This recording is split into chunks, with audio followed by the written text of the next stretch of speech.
By the grace of God, I am what I am. 12th of February, IMS Day. Bishop Azariah's mission of faith, an Indian evangelist, father in God, apostle of India, prophet of the worldwide church, writer, and the first Indian bishop of the Church of England in the churches of the Anglican Communion, serving as the first bishop of the Diocese of Dornakal in Andhra Pradesh. Vedanaham Samuel Azariah was born on 17th August 1874 in the village of Vellalanvilai, Tuticorin district, erstwhile belonged to Tinnevelly district, in the far south of India, to Christian priest Thomas Vedanayagam. Before baptism, his name was Velayudam, and his second wife Ellen. While at a church missionary society school, Thomas had got converted from Orthodox Hindu in the year 1839, got baptized and got ordained for pastoral ministry in 1869 and worked more than 20 years in the ministry of the Lord at Vellalanvilai. Thomas named his son as Samuel, and when Samuel was 15 years old, Thomas died. Samuel had his primary education at Vellalanvilai, then at Minyanapuram CMS residential school. His mother took care of him after his father's death by working as matron of the girls' school at Minyanapuram. Only from his mother, who brought him up as separated unto God, Bishop Azariah inherited the love for the Bible, and he even once stated that the knowledge of the Bible came from his mother and not from the YMCA, when publicly a statement was made on him and about his 13-year tenure in YMCA as Secretary for South India. He went to St. John's College, erstwhile CMS College, and subsequently to Madras Christian College in 1893 for higher studies. While at MCC, the principal gave him the name Azariah to distinguish him from other boys whose names were Samuel. Bishop Azariah served the Lord till 1st January 1945. Bishop Azariah's family. In 1898, Azariah married Anbu Mariammal Samuel, one of the first Christian women in South India to take a college course, FA, Faculty of Arts, whom was described as the most spiritually minded girl in Tinnevelly. Marriage reinterpreted several native religious traditions. The bride and groom corresponded with each other before marriage, disregarded dowry customs, set a mere 40 rupee budget for the ceremony, and married on a Wednesday. It was St. Peter's Day, June 29, 1898. The couple got blessed with 4 sons, George, Henry, Edwin, and Ambrose, and 2 daughters, Grace and Mercy. Bishop Azariah's service. Following his graduation from college, Azariah served for 14 years in the YMCA movement that was part of the Pan-Asian and worldwide Christian youth movement of the time.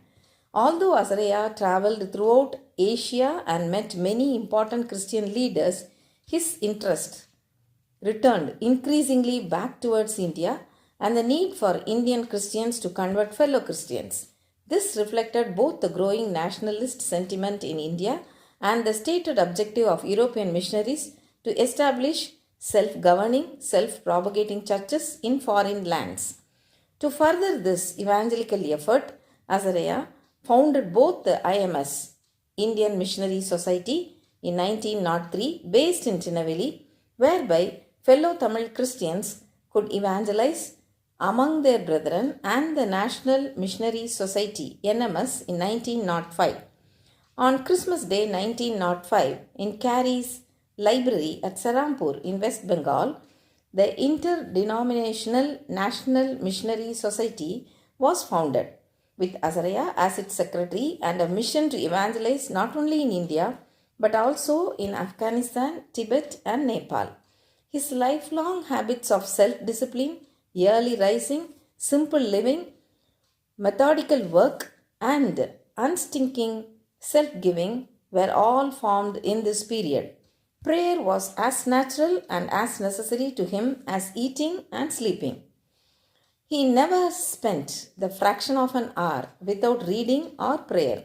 In 1907, he visited Japan for a meeting of the World Student Christian Federation at Tokyo, where he met Christian leaders of other countries and races and was himself recognized as a spiritual force to be reckoned with in the future. 2 years later, he became the vice chairman of the federation, and it indeed seemed to be as though his course were set for a life of international and interdenominational Christian service. In 1909, at age 35, Azariah was ordained as an Anglican priest, left his positions with the YMCA, learned Telugu, and began as a missionary in Dornakal.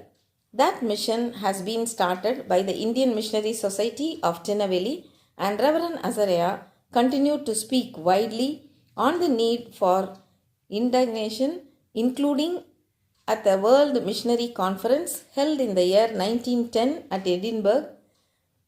Reverend V.S. Azariah, while working as the secretary of YMCA Chennai, he visited Jaffna in Ceylon. There he understood that the Sri Lankan church has sent missionaries to Tondi in Tamil Nadu. He got influenced by this, became zealous in his spirit, and after his arrival to India, met the prayer warriors at Palangotta and shared the need for a missionary organization to evangelize India.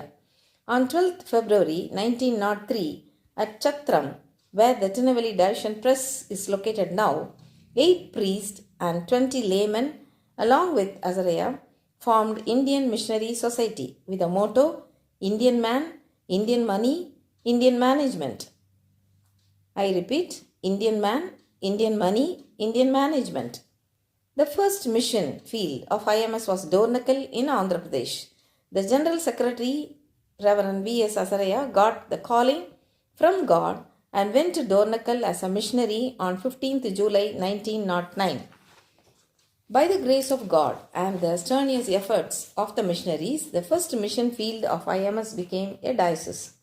Reverend V.S. Azariah was consecrated as its first bishop. On 29th December 1912, after 3 years as a priest, Azariah was consecrated the first bishop of the new diocese of Dornakal in St. Paul's Cathedral, Calcutta.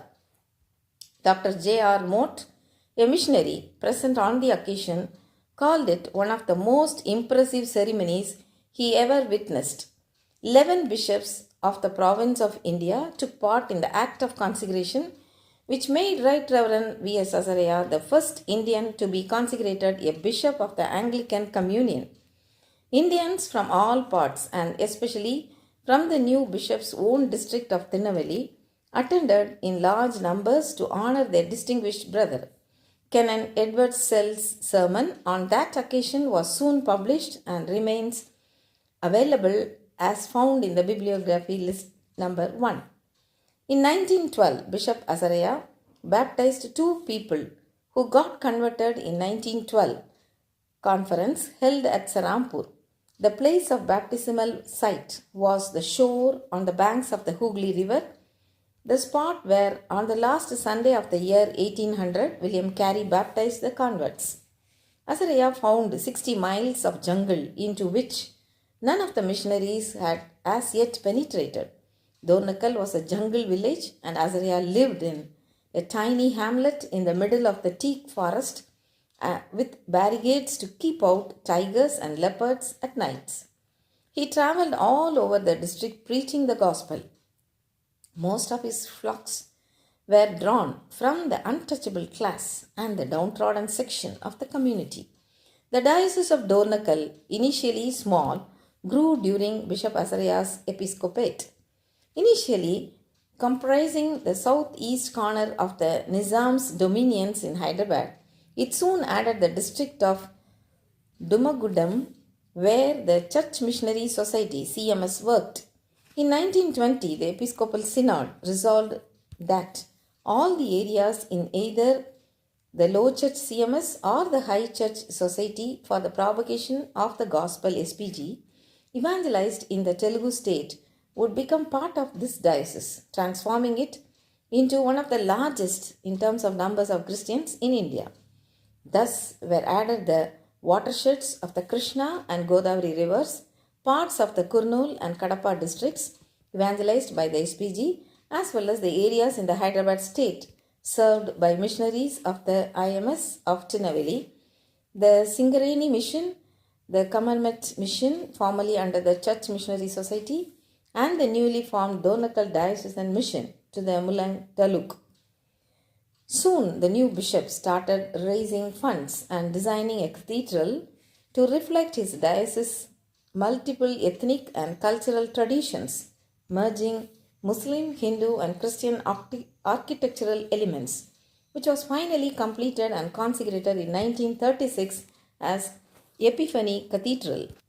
His village sermons often attacked the four demons: dirt, disease, debt and drink. He proved the most successful leader of grassroots conversions to Christianity in South India during the early 20th century. Known by the affectionate honorific Tandrigaru, father, that means father, Azariah inspired mass movements that brought roughly 2 lakhs outcast Mallas and Madigas, tribals and low-caste non-Brahmins into his fledgling church.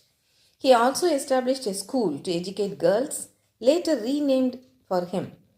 By 1924, the Diocese of Donakal had 8 English-born priests and 53 Indian clergy. By 1935, his diocese had 250 ordained Indian clergy and over 2,000 village teachers plus medical clinics, cooperative societies and printing press. Self-supporting, self-governing and self-propagating mission. Knowing the drawback of excessive dependence on Western patronage and their control over Indian mission affairs, many educated native Christians began to show feelings of discontent, suspicion and dislike towards European missionaries. By the end of the 19th century, there were efforts from the side of some leading native Christians to build up a self-supporting, self-governing and self-propagating mission. Kali Ranjan Banerjee, Parani Andi, V.S. Azariah and K.T. Paul were the pioneers to claim this Christian liberty to stand aloof from Western cultural domination and reformulate indigenous mission in relation to the cultural heritage of this land. The Natural Church of Madras, 1886, the Christo Samraj of Calcutta, 1887, the Marthoma Evangelical Association of Kerala, 1888, the Hindu Church of the Lord Jesus in Tinaveli, 1903, were first attempts by Indian Christian community to create indigenous missions. Two major institutional expressions of indigenization among the Protestant in the 20th century are the NMS and the Christian Ashram movement. The NMS was organized in 1905 by V.S. Azariah, K.T. Paul and others out of their belief that Indian Christians should have a share of their own in the evangelization in the country.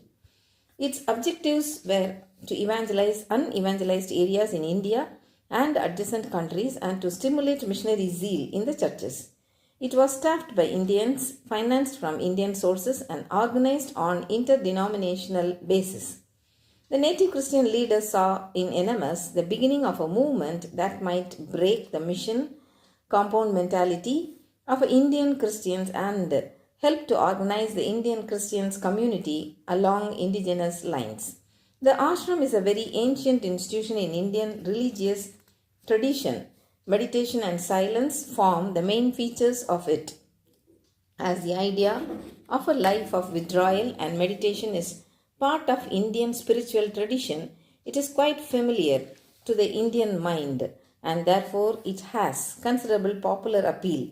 The common element in these ashrams is a simple community life of an Indian type with a regular provision for prayers and devotion and members giving their service in schools or hospitals and doing community work. Ashram movement among the Christian community in India is of fairly recent origin and there are several ashrams under different denomination in different parts of India. The Indian Christians who were looking for ways of Christian witness and service in keeping with the tradition of Indian spirituality found an answer in the ashram way of life and work.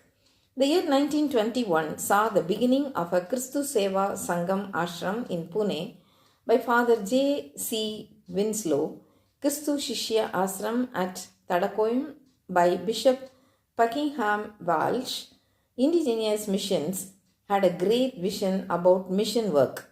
But unfortunately, they could not develop into a great movement due to various reasons, particularly the lack of committed leaders. Many societies died, acquired death, others defunct, though existing only in name.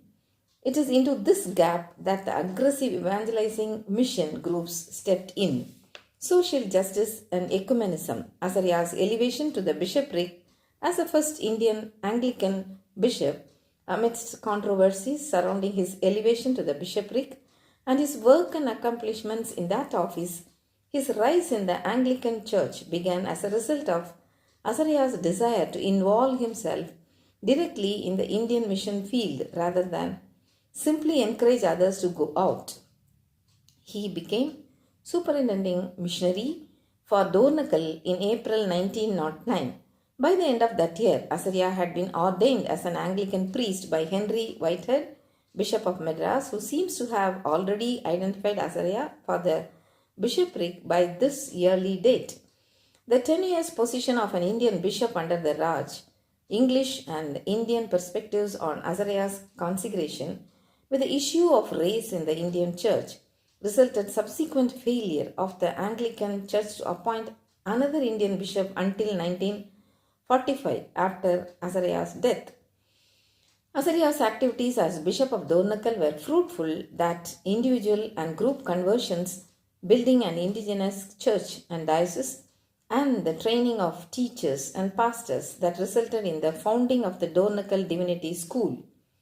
Bishop Azariah's role as a church leader within the Anglican Church within India and as part of the whole worldwide Christian movement was the root in maintaining the ecumenical outlook developed in his youth. Azariah helped to lead the Anglican Church into its first union with non-episcopal churches.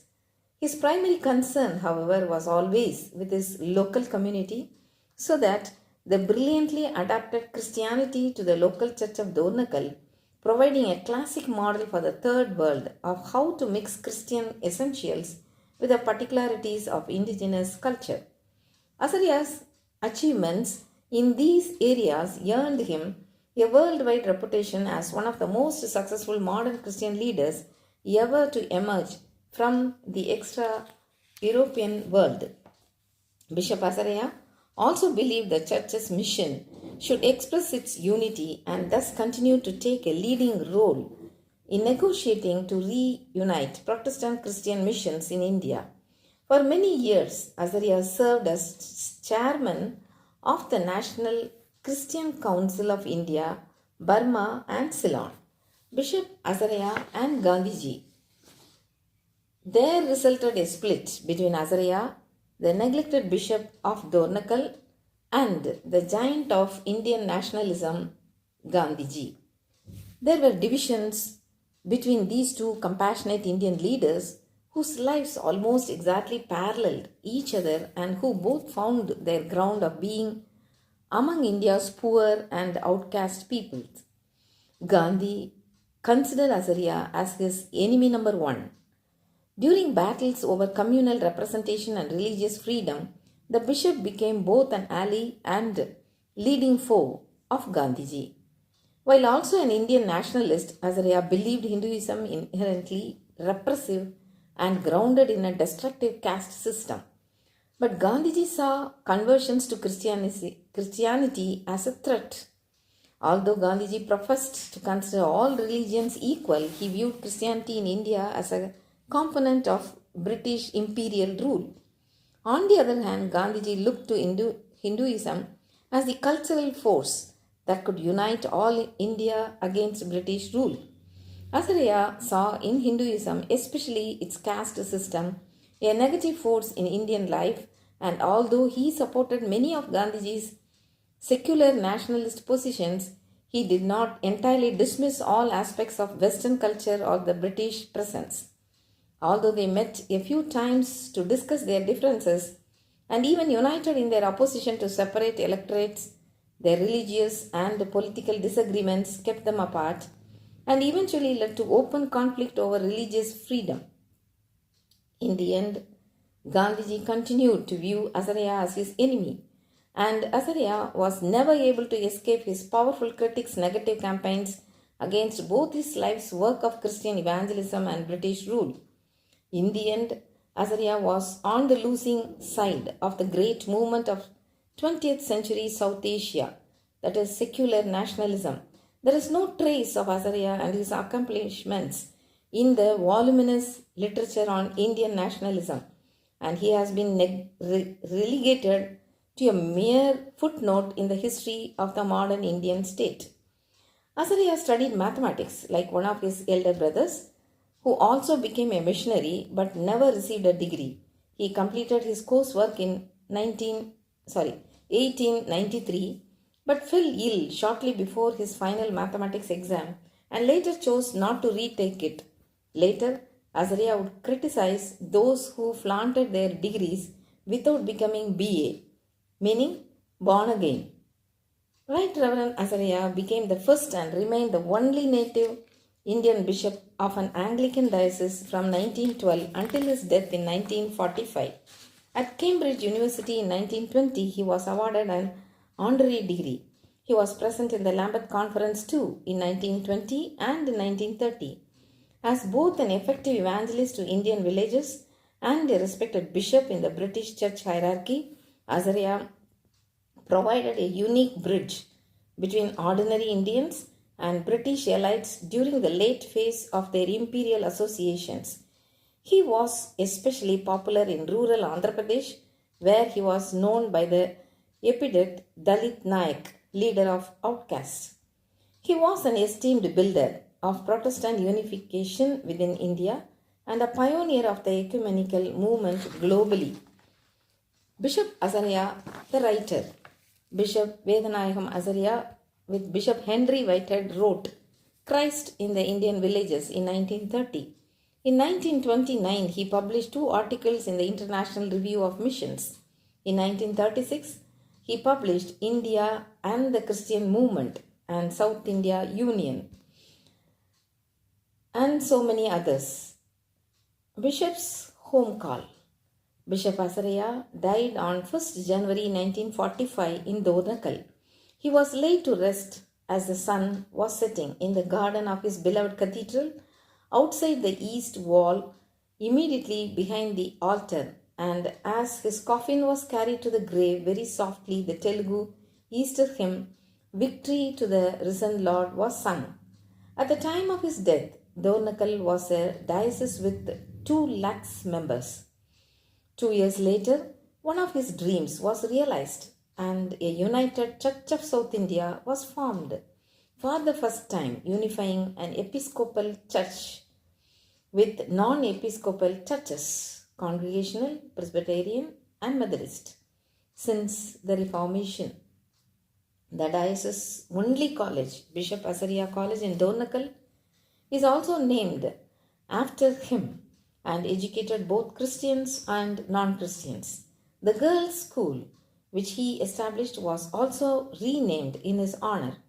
The higher secondary school in his native place at Vellalanvilai is also named in his honor in 1960s.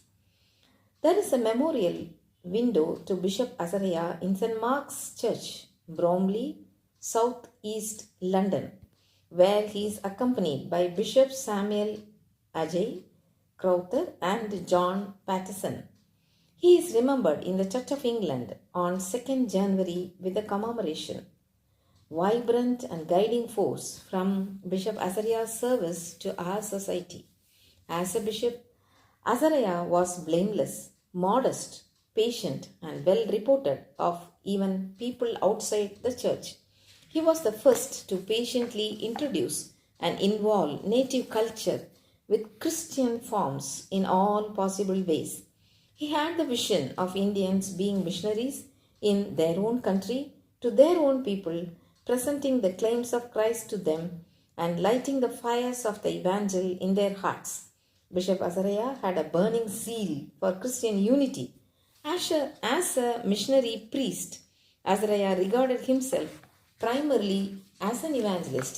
His pastoral care for the people, zeal for missionary work, untiring efforts towards church union, his lucid writings with biblical basis, leadership for Christians, and social and political affairs inspire us to be faithful to the Lord in worship, work, and witness. He toiled for the adaptability of Christianity to Indian culture and tradition. He made the songs, lyrics, and sermons simple and understandable. With his tireless efforts, Christian lyrics bloomed with South Indian Carnatic and North Indian Hindustani as well.